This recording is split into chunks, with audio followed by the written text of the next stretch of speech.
Assalamualaikum warahmatullahi wabarakatuh. Selamat pagi buat semuanya. Selamat bertemu kembali dalam mata kuliah Sistem Informasi Enterprise, di mana untuk pagi hari ini kita sudah memasuki pertemuan yang kelima. Kemudian untuk materi hari ini kita akan membahas mengenai pertemuan yang kelima ini, dan nanti akan dilanjutkan ke pertemuan yang keenam. Materi yang kita bahas atau topiknya adalah pertama tentang competitive advantage dan value chain, kemudian kedua Porter competitive model, yang ketiga Porter value chain analysis, kemudian keempat nanti disertai dengan contoh-contoh kasus Porter competitive value chain, dan nanti kita akan melaksanakan kuis jika memungkinkan waktu yang masih tersedia. Selanjutnya nanti juga akan ada tugas mandiri. Kemudian tujuan dari materi yang disajikan pada pertemuan hari ini adalah mahasiswa dapat memahami dan menjelaskan mengenai competitive advantage dan value chain, Porter model dan value chain analysis, dan nanti bisa mengimplementasikan dalam bentuk tugas mandiri.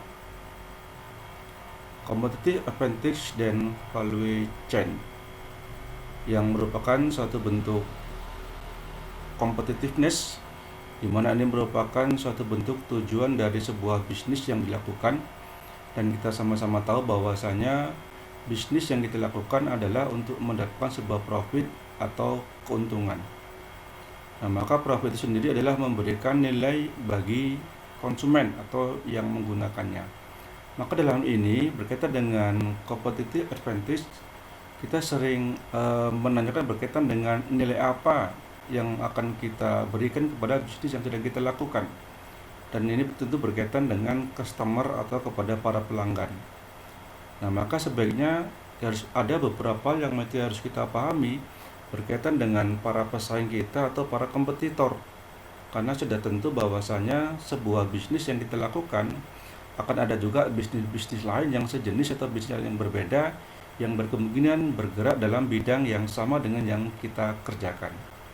Maka itu ada beberapa hal yang harus kita pahami berkaitan dengan kompetitif yang nanti akan kita lakukan berkaitan dengan para kompetitor yang ada di sekitar kita. Misalnya bagaimana produk dan service yang sudah kita lakukan terhadap para pelanggan atau terhadap para customer, dan kita juga harus paham siapa itu para customer dan siapa para kompetitor yang ada di sekitar kita. Nah, dengan memahami beberapa hal seperti ini, maka diharapkan nanti bisnis yang kita lakukan bisa berjalan dengan baik, bisa berjalan dengan lancar, dan bisa kita tahu seberapa banyak customer yang kita miliki dan seberapa banyak para kompetitor atau para pesaing yang berada di sekitar kita yang mungkin juga punya bisnis atau kegiatan enterprise yang sama dengan yang sedang kita jalankan. Nah, maka kalau kita lihat dari competitive advantage-nya adalah bahwasannya kemampuan yang diperoleh melalui karakteristik dan sumber daya suatu perusahaan untuk memiliki kinerja yang lebih tinggi dibandingkan perusahaan lain pada industri atau pasar yang sama. Nah, maka di sini harus kompetitif kita di dalam menjalankan kegiatan perusahaan yang sedang kita miliki. Maka dengan memperhatikan beberapa competitive advantage di sini, nanti diharapkan kita memiliki kinerja yang lebih tinggi dibandingkan dengan perusahaan lain. Karena juga tadi dikatakan bahwasannya para kompetitor itu akan sangat banyak berada di sekitar kita, dan mereka juga berusaha semaksimal mungkin untuk lebih maju mungkin dari yang sedang kita jalankan. Nah, untuk itu kita harus memiliki rasa kompetitif di dalam perusahaan yang sedang kita jalankan, sehingga kita juga bisa berjalan dengan baik tentang kegiatan nantinya yang akan kita lakukan.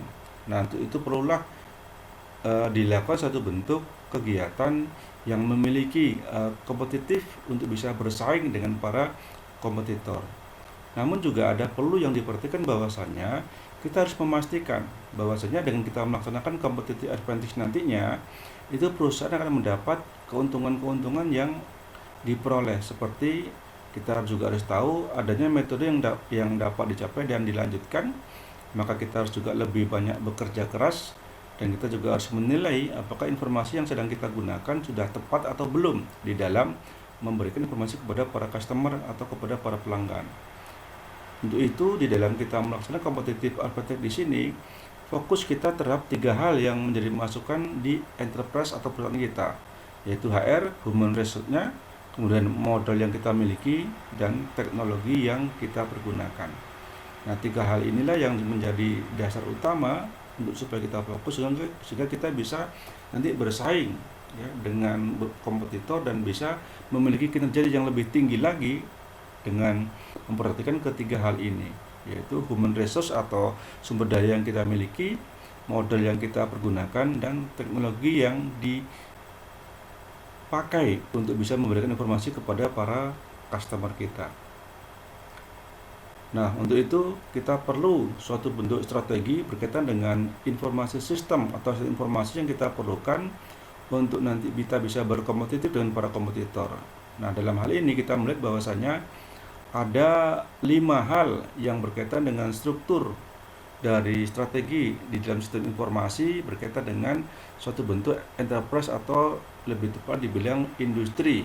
Ya, maka di sini ada hal-hal yang mesti kita perhatikan, di mana kita ada memiliki pertama competitive strategi, kemudian ada value chain analysis, business process design, dan ada information system. Inilah beberapa strategi yang mesti harus kita lakukan untuk kita nanti bisa bersaing dengan para kompetitor berkaitan juga dengan sistem informasi yang harus kita miliki untuk mendukung kegiatan berkaitan dengan nanti para customer.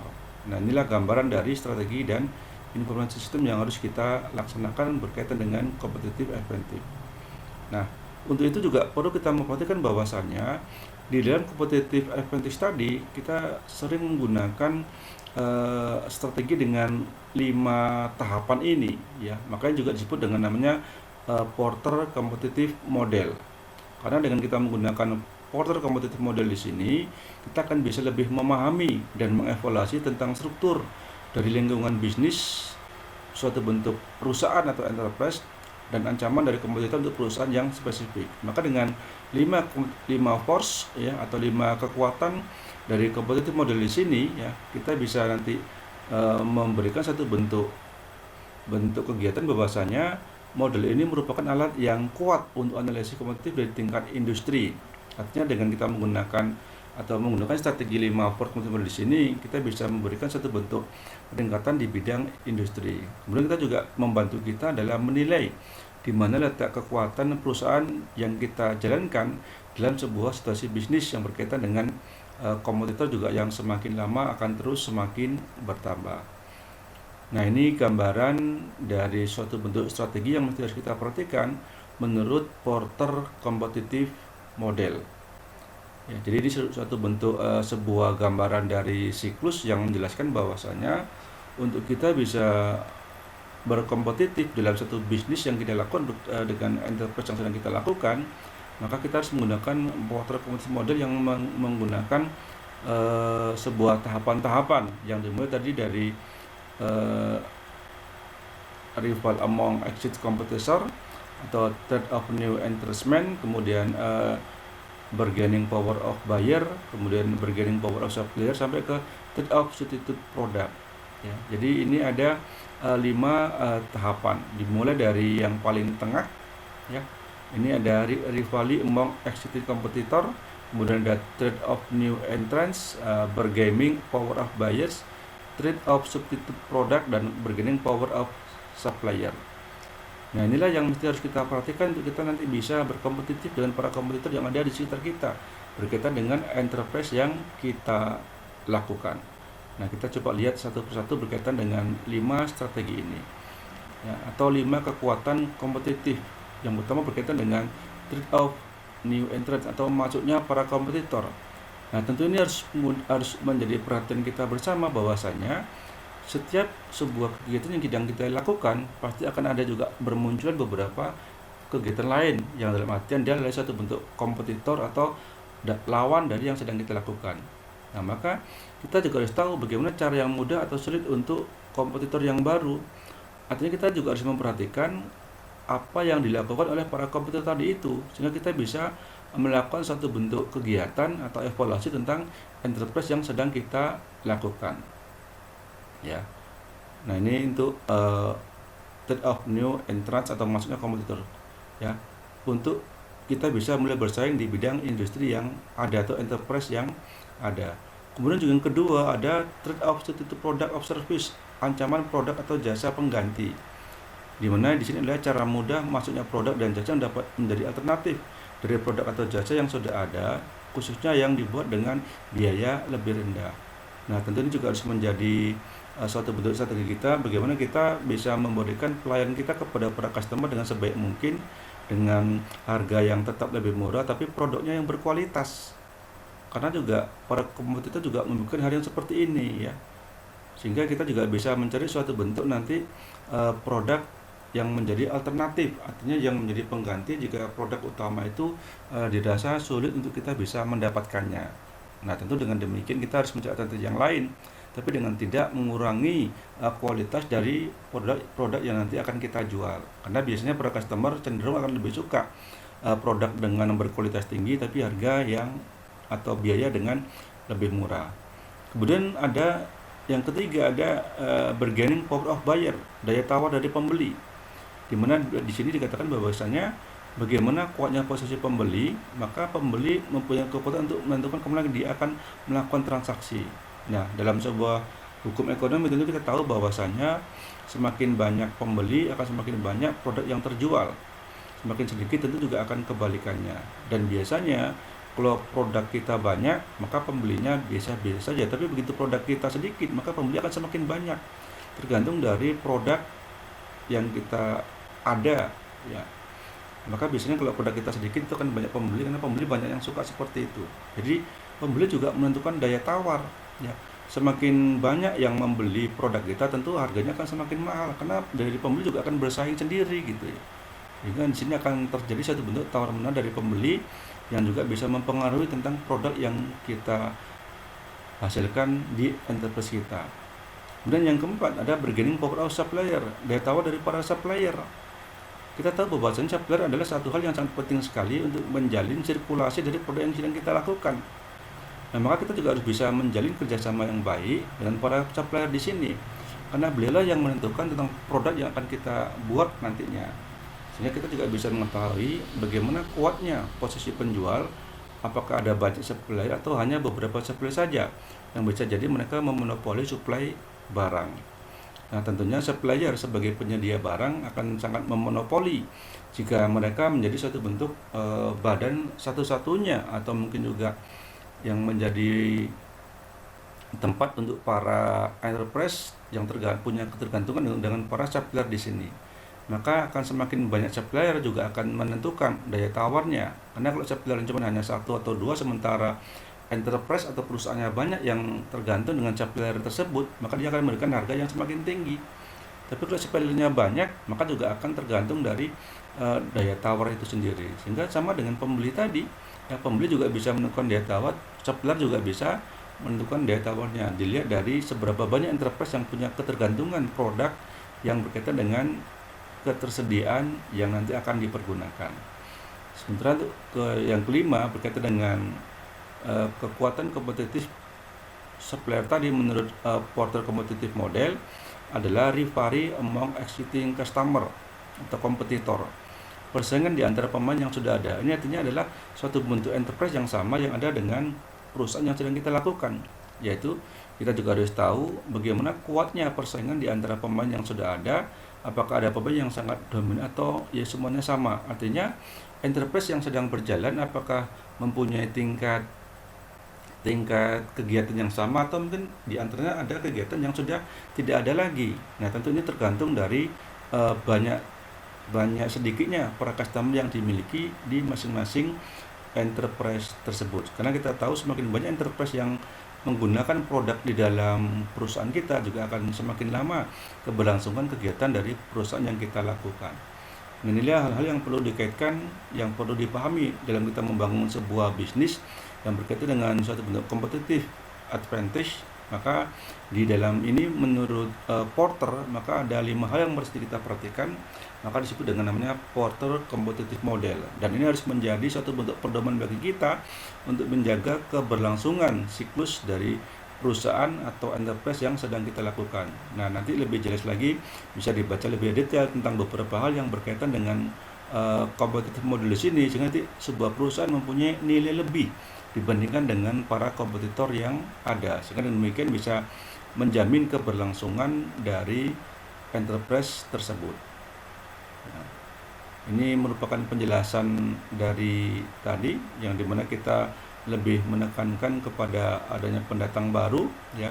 Tentu kalau kita ada di pendatang baru, ancamannya adalah mungkin dia punya modal yang lebih tinggi, ya. Biasanya pesan modal untuk membeli bisnis baru kita harus perlu punya modal, dan kita lihat dari skala ekonomi tersebut banyak atau sedikitnya. Ini berkaitan dengan pembukaan satu bentuk bisnis baru, dan bisa saja nanti konsumen bisa mudah berpindah ke produk dari pendatang baru tanpa membutuhkan biaya yang besar, karena biasanya beberapa enterprise yang baru muncul itu dia memberikan harga yang lebih rendah, bahkan dengan beberapa diskon tertentu, sehingga ini tujuannya adalah untuk menarik para customer yang mungkin tadinya ke perusahaan lain, maka akan menjadi suatu bentuk customer dari perusahaan baru tersebut.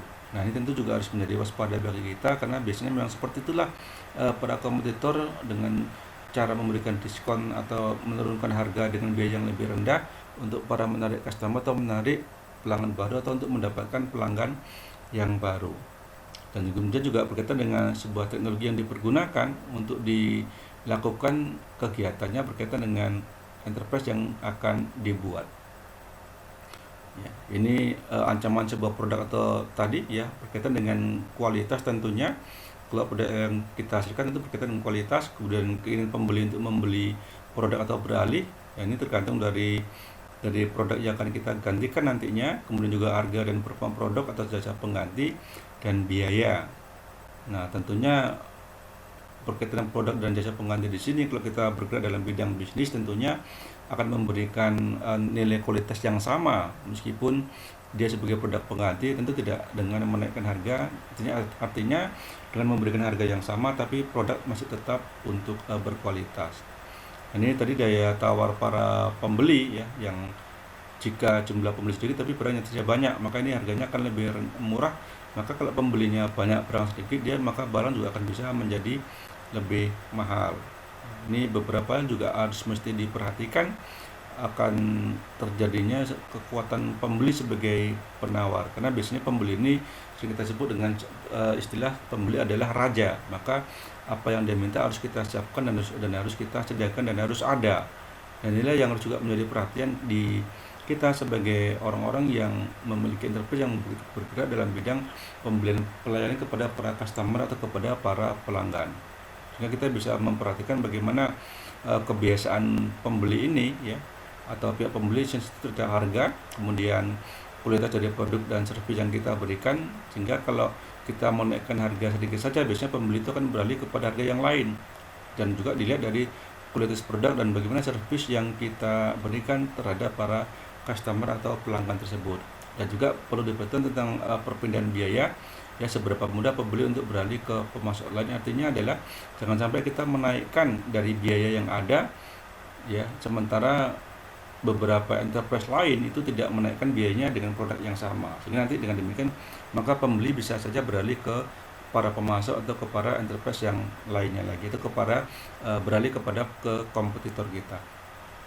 Ini tentang supplier tadi, ya, bagaimana dia bisa juga memberikan satu bentuk daya tawar yang lebih kuat, ya, karena ini biasanya tergantung kepada profit daripada supplier.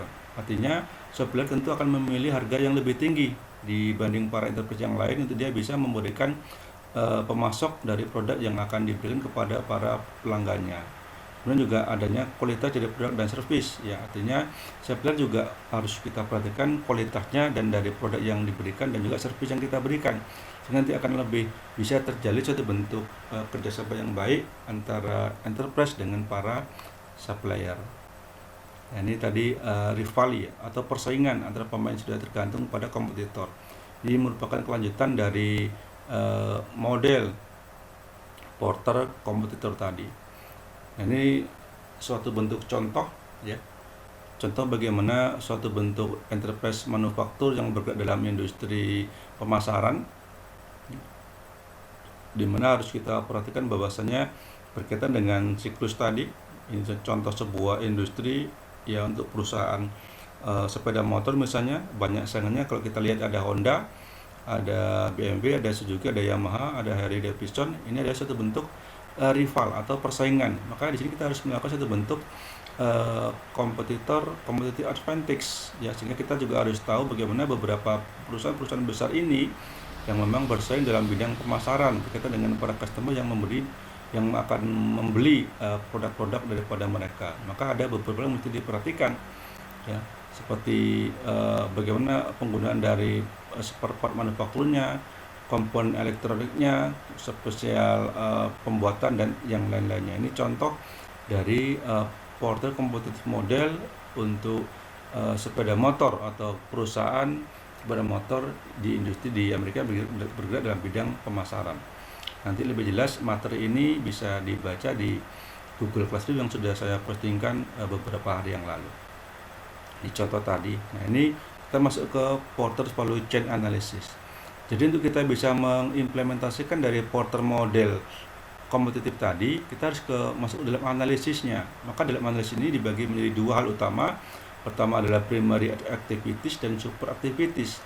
Untuk super activities dibagi menjadi firma infrastruktur, struktur organisasinya, human resource-nya atau SDM-nya, teknologi yang digunakan, dan kemudian ada procurement. Sementara untuk primary activities itu berkaitan dengan inbound logistik, operasional, outbound logistik, market, penjualan dan pemasaran, sampai ke service yang kita berikan. Ini sifatnya adalah secara marginal atau secara umum. Jadi ini satu bentuk media yang juga masih menggunakan model porter, maka disebut dengan porter value chain analysis. Kalau tadi ada porter model value. Nah, kita bisa lihat contoh seperti ini nanti bisa diimplementasikan. Nah, ini yang menjadi porter tadi, ini secara lebih generik lagi. Ada infrastruktur, ada human resource, ada manajemen atau tadi ada SDM-nya, dan teknologi yang dipergunakan. Jadi ada logistik, operasional, output operasional, market dan sales dan service. Nah, maka dengan menggunakan model seperti ini kita bisa mengetahui apa saja nanti yang menjadi kegiatan utama kita dan apa yang mensupport dari kegiatan yang nanti akan kita lakukan. Nah, nanti ini akan ada contoh-contoh yang lainnya. Ini misalkan dalam segi suatu bentuk sistem pendistribusian informasi ya. Jadi kita mesti harus tahu bahwanya kita punya infrastrukturnya seperti apa, human resource-nya itu harus bagaimana, resource-nya seperti apa, dan teknologi digunakan itu seperti apa. Jadi semuanya harus dijelaskan secara mendetail berkaitan dengan analisis di sini. Sehingga dengan analisis yang kita lakukan dengan baik dan benar, maka kita nanti bisa memberikan daya saing, memberikan peningkatan dari enterprise yang sedang kita jalankan, yaitu dengan cara melakukan tadi porter analysis value chain-nya. Ini penjelasan dari yang tadi sama dengan yang tadi. Nah, ini untuk industri manufaktur yang berkaitan dengan bagaimana peningkatan dari value chain di sini. Jadi harus melakukan riset terlebih dahulu, penggunaan dari peralatannya, bagaimana produksi yang dilakukan, pemasarannya, distribusi penjualan sampai ke service yang nanti akan diberikan kepada para customer. Ini beberapa contoh ya. Tadi ini ada industri manufaktur, ini industri retail, ini gambaran tentang properti dan casualty industri value chain berkaitan dengan value chain tadi. Ini teknologi yang dipergunakan, dan ini adalah gabungan dari value chain management dan customer relationship management dan enterprise resource planning. Nah, ini adalah satu bentuk sebuah siklus antara keterkaitan perencanaan dari sebuah enterprise, kemudian dari supply chain manajemennya tentang produk-produk yang diperlukan, sampai bagaimana keterkaitannya dengan para customer relationship-nya. Maka nanti ketiga inilah yang harus menjadi satu kesatuan, sehingga di sini ada support activities-nya, di sini ada primary activities-nya. Sehingga suatu bentuk enterprise yang sedang kita lakukan untuk kita bisa memiliki peningkatan dari yang sedang kita kerjakan, kita juga harus memperhatikan dari ketiga hal ini yang memberikan nilai tambah bagi perusahaan atau enterprise yang sedang kita jalankan. Dari perencanaan untuk strukturnya, teknologinya, kemudian perencanaan untuk sistem yang dipergunakan, sampai ke kebutuhan yang berkaitan dengan para supplier. Dan ini tentu berkaitan dengan kebutuhan dengan para customer atau dengan para pelanggan. Ini beberapa contoh kasus porter, commodity model, dan update model, dan juga value chain. Ini contoh yang juga sama dengan tadi. Ini contoh di PT Krakatau Steel. Nanti bisa lebih jelas mungkin dilihat di Google Classroom-nya saja. Maka juga kita harus menguraikan bagaimana yang menjadi strukturnya itu apa saja, kemudian normalisasi seperti apa, teknologi yang digunakan bagaimana, sampai ke prosuremennya yang nanti dikatakan dengan support dan primary dari aktiviti yang sedang dilakukan. Saya kira demikian yang bisa saya sampaikan di pertemuan ini, dan ini karena ada contoh-contoh beberapa kasus, nanti mungkin diikuti dengan tugas-tugas mandiri yang harus Anda lakukan berkaitan dengan pertemuan ini. Nanti kita akan lanjutkan di minggu yang ke-6-nya. Terima kasih untuk perhatian sudah Anda lakukan, dan karena kita masih dalam masa pandemi, tetap ingat 3 pesan Ibu: selalu memakai masker, mencuci tangan dengan sabun di air yang mengalir atau pakai hand sanitizer, dan selalu menjaga jarak di tempat keramaian. Dan yang paling penting, kita selalu menjaga kesehatan kita masing-masing sehingga kita bisa tetap melaksanakan aktivitas sebagaimana biasanya. Dan terakhir, stop narkoba, jangan sekali-kali coba pemakaian narkoba. Demikian, terima kasih, dan saya tutup pertemuan ini. Nanti kita kembali lagi ke Google Meet-nya untuk kita bisa berdiskusi, atau Anda bisa menanyakan tentang materi yang saya sampaikan. Dan terima kasih, dan saya tutup. Wabillahi taufiq wal hidayah. Wassalamualaikum warahmatullahi wabarakatuh.